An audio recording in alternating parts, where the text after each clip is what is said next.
Sigi nupase mayam su adum kham gani mamingna ASIF AZIZ masi India machani sahi taruk tagi masi London da leirakhiba adu masi London da leira matungda masi kona thangdade achauba businessman nam oireba masi achauba businessman billionaire sing manung challe masi achauba businessman nam oire ado achauba businessman oirabanina ekhoigi moi partner sing duga wari sana bagi nongma hotel amada अखोगी ट्रोके ड्रो को hotel अमदा वरी सानबगी नुंदिन पुंग बारो मखाई स्वाइसिदा वरी सानबगी मोय फामिनरिङै सिदा अजान लाउरपदा मासे नमाज सोनगे तौबनेबा हौजिकी होटेल सिदा हौजिकी होटेल से यामना मरम चादबा अखोगी नाइट पार्टी तौबा अदि यू थकफम अदगी सानै यू नैफम अदगी ओक्तबी मयामगी लेफम अदुंबा हक्तगी लेफम यू थकफम अदुगुम मफम अमने बाहुजकी होटेल से तांगदी तांगबा अदगी मयाम अचौ असंग मीटिंग तौब खतपसु अदुगुमबगी मखोइन होल थंबनिना मखोइसु दुम लाकपा अदुगुम मखलगी होटेल अमने अदो हौजिकी नुंदिन सिदा जोहरना मासी सोनगे तौब कांदा मखोइ खरना सिददी नमासोन बेयारोइ सिने हरिसे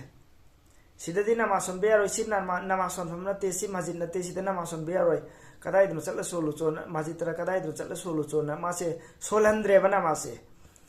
अद मासे नमाज ते सोन जबा अदि मपु मसक खंगबा अदि नमाज सोनबा फजना बिजनेस में असौ बिजनेस में नमोयगा सु मासे थमोय सेंगबा मी अमनी नमाज सु थादबा मी अमनेबा अदो नमाज सोलहंदब सिदा मासे नुआइत्रेबा नुआइतब सिदा माना खरले मतुंगदि हौजिकी होटेल से सिमाना लैरेबा Crore LISING KUNITHOIDA Crore LISING KUNITHOI 22,000 crore sidane hojiki hotel si leireba hotel si yam tang mafamni Strawberry Avenue aidna hojiki London sida mafam am lei adu kwaidi tangba jaga da leibu hotel neba ado leira matung da mana poche MASJID Onthokhre ba siyango mi gi thamoi je Crore LISING KUNITHOI da ni man leiri si leiraga ne wakfa tawkhre ba मियाम द पिथोखरेबा अदो सिनी सुगुम्बा वफ खतौ बसिंग जे वफ खतौ रि बसिंग जे थमोय चावर क्याना का थोरक बसिंग दुनी अदुनी वफ का हेसी मसा नै त लेरम बनते अदगी हेक्ता कैदरु बनते थमोय चावर मियो सिंग न का थोरक बसिंग दुनी वफ का हेसी अदो हौजिकी मस्जिद तुसो मियाम गी